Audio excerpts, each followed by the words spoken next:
Ever get that feeling? Yeah. Like something's telling you, you got to speak up. Even when it feels like there's this weight, like there might be consequences. It's like those moments in history when someone steps out, breaks the silence, even when it's tough. That's what we're looking at today, the choice to use your voice. And we're going deep on a recent example, the story of Alex Christofkak. Yeah, it's really fascinating, isn't it? Definitely. We're diving into Alex's own words, his own account of what happened. He was an assistant U.S. attorney working in the Southern District of New York, and things took a turn when he ended up on administrative leave. All because of something he posted on social media. Exactly. So what we're going to unpack here in this deep dive is what led up to this. Why did he speak out knowing it could cost him? And what does this story tell us about speaking up, about dissent, and the reactions it can trigger? For you listening, it's about understanding what's at play here, these dynamics that are so relevant right now. Okay, so to get into all of that, we got to start with Alex Christofkak himself. Who is he and what shaped his thinking? His story starts in communist Czechoslovakia. So how did those early years, that whole experience, how did that influence the way he sees the world? One of the things that really stands out in his story, and you'll see it come up again and again, is how directly he connects his childhood to what he went through recently. Born in '81, still under communist rule, he talks about being a kid when Czechoslovakia transitioned to democracy in '89. And that change, seeing it happen firsthand, had a huge impact on him. It seems like it instilled in him this deep, deep appreciation for freedom, for what democracy actually means. You can only imagine, right? Living through something that monumental as a kid, it leaves a mark. It's like that foundation, that sense of what's precious because you've seen what it's like without it. Absolutely. And that really colored how he saw the United States, too. It wasn't just another country for him. Not at all. He describes the U.S. as this place of freedom and opportunity. And for him, personally, as a gay teenager, it was this chance to live authentically. It wasn't just some abstract idea, it was what he yearned for, that promise, that possibility of living openly. That's what drew him to the U.S. to study and ultimately make a life here. America represented something very specific to him. What's interesting is he didn't always speak out publicly like this. He even describes himself as a rule follower. Yes. Good grades, staying in line. He had background in finance.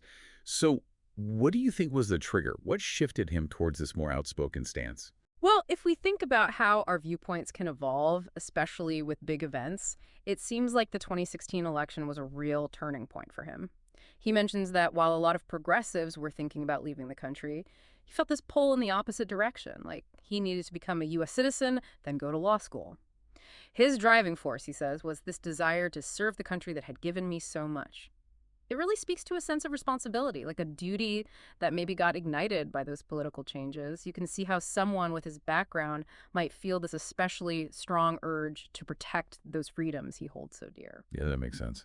And then his work at the U.S. Attorney's Office, that seemed to solidify that sense of purpose, even with all the political tension swirling around, right? Yeah. Exactly. And this is key to understanding why he did what he did later on. He talks about his time at the U.S. Attorney's Office, both as an intern and then as an employee, as this transformative period. What's striking is that even in that charged political climate, he saw these career Justice Department attorneys upholding what he calls the highest standards of legal practice and public service. It seems like that experience really reinforced his faith in the system and those principles he believed in. So let's bring it to March 7th, the day everything changed with that social media post. Can you break down what happened, the timeline, the specifics? So the sequence is pretty clear-cut. On Friday, March 7th, he was put on administrative leave by Deputy Attorney General Todd Blanche. Now, for those listening who aren't familiar, administrative leave is basically a temporary suspension from your duties, often paid, while they review something.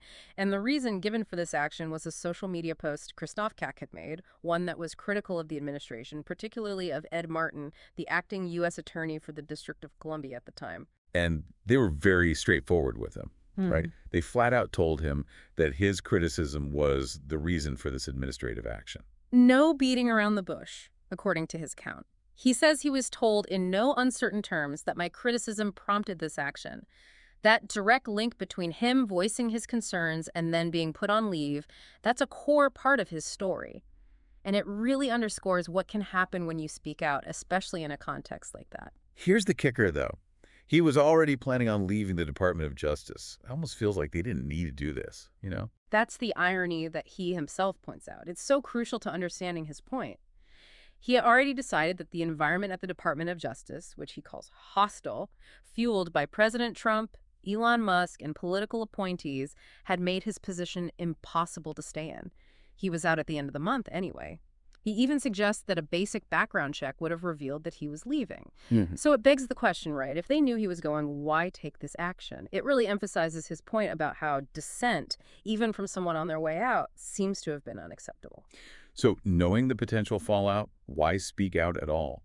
He even said it wasn't about him single-handedly changing the course of things, stopping some slide towards authoritarianism. It's actually a really profound reason. He says, and I'm quoting here, not because I believed my words alone could halt America's slide toward authoritarianism, but because speaking itself matters. He then goes on to quote Illinois Governor J.B. Pritzker, who said, "Tyranny requires your fear and your silence and your compliance." That quote, it really sums up what was driving him. He sees speaking out, even if it seems small, as this pushback against the very conditions that allow authoritarianism to thrive. For him, staying silent when you see something wrong, it's like you're part of the problem. And it sounds like the response he got really validated that feeling. It did. He talks about getting countless messages from strangers thanking him for saying what they were too afraid to say. And this, he points out, shows that there's this widespread concern among people and that dissent, speaking up, is vitally important in a healthy society. Those messages, those connections with people feeling the same way, it seems like they reinforced his decision, showed him he wasn't alone in his worries. It makes you think, how many others might be out there feeling the same, but keeping quiet? That takes us to the bigger picture he paints. He's saying that even clamping down on what seems like minor dissent, it can have these ripple effects, these consequences that go way beyond one person. Can you unpack that a little? The heart of it is this. Even suppressing what might seem like small, inconsequential acts of dissent, he describes his own words as just some random Justice Department employee spouting off on LinkedIn. It creates this climate of fear, and that sends a message, a loud one. It tells people that if you express criticism, even mildly, there can be severe consequences. And this chilling effect, that's what it's called, that's what he finds so dangerous. It can shut down open discussion, make people afraid to voice legitimate concerns. And it's not just talking about government employees, right? He makes it clear that the federal government's reach goes far beyond that. This is a crucial part of his warning, something for everyone listening to consider. He says that the federal government, it's a huge force, an employer, a source of funding, a customer, a regulator, and of course the enforcer of laws. He even points out the irony that this reach, which is often debated in political circles, is now, in his view, being weaponized to silence enemies. That potential for the government to use its power to stifle dissenting voices, that's a major concern he raises. And he gives some concrete examples, too. He does, to really drive home his point. He mentions things like executive orders targeting law firms seen as opposing the administration and order threatening to take away public service loan forgiveness from organizations they didn't like. Now, while these might seem specific to certain sectors, they illustrate his broader worry that no one, regardless of their job or political views, should feel totally safe speaking their mind, given how far the government's power can extend. So with all this in mind, what's his call to action? Especially for those in leadership roles, what does he say they should be doing? He puts a lot of emphasis on people in leadership positions who have what he calls career capital. That means they have financial stability, a good reputation, the kind of thing that allows them to find another job if they face backlash for speaking out. And he's disappointed by what he sees as very little public dissent from senior officials, both in and out of government. He challenges that common justification for staying silent, the idea that you need to protect your organization by not making waves.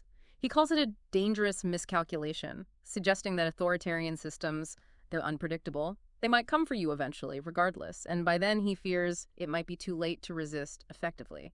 It's a challenge for those in power to really think about. And what about those who aren't in those top positions, the rank-and-file employees? He acknowledges that it's a trickier situation for them. He does. He recognizes that it's a valid argument to say that career civil servants, they should stay in their roles to keep the government running smoothly, and that if they all resigned, it might actually help the very administration they oppose. However, he also validates the personal costs of staying in what he calls an abusive, uncertain environment, potential layoffs, unreasonable demands, disrespect. He even brings up a really important ethical question. Does staying and keeping the lights on mean you're unintentionally enabling harmful policies? Because it frees up resources, allows them to be redirected. Ultimately, he says it's a deeply personal choice, But he emphasizes that no one should feel bad for leaving to find a better situation if their well-being is at stake. Throughout his account, he keeps coming back to his childhood in Czechoslovakia. Yeah. How does that experience, that part of his past, how does it shape how he sees what's happening in the U.S. right now? This is where his personal story gets so powerful, so insightful. He lived through the dismantling of a totalitarian system, saw it replaced with democracy, and now he sees what he calls concerning parallels in his adopted country. For him, this isn't some abstract political debate. It's deeply personal, rooted in his own life. He sees what happened to him, the consequences of speaking out, as a small but significant example of what can happen when dissent is punished, when loyalty to a leader trumps everything else. His past is directly informing his present anxieties. And he ends on this really striking note, this comparison between the cost of speaking up and the cost of staying silent. Yeah, he wraps up by saying that while choosing to speak out might come with risks, with personal costs, staying silent when you see something wrong can ultimately have far greater consequences for you, for society as a whole. He emphasizes that in tough times, our voices, they're maybe our most powerful tools, and he encourages others, especially those who have a degree of security, to use their voices while they still have the freedom to do so. It's a call to think about the long-term implications of our choices. So, bringing it all together, what are the big takeaways from Alex Christofak's experience? What's essential for us to remember from this deep dive? I'd say the core takeaways are about understanding that there can be real repercussions for voicing dissent, even in seemingly small ways, but also how crucial it is to speak up, even when it's hard, even when there are risks. His story shows how a climate of fear can take hold, how it can spread beyond just government jobs, and it highlights the danger of putting loyalty to a leader above core principles. At the end of the day, his account serves as this stark reminder of how fragile free speech can be and how important it is to constantly protect it. And for you, the listener, tuning into the deep dive to really understand these important issues, Alex Christofak's story gives you this very direct personal look at what's happening right now with free speech, the very real consequence that can come with using it. It's not some abstract discussion. It's about how these principles play out in someone's life. It really is. Huh. And it leaves us with this final thought for you to consider, building on what Christofak said. How can you use your voice in a meaningful way, big or small, even when you might face pushback? It's a call for all of us to think about what we're willing to speak up for and how vital it is to have diverse voices in a healthy, free society. Something to keep thinking about long after this deep dive is over. Definitely something to think about.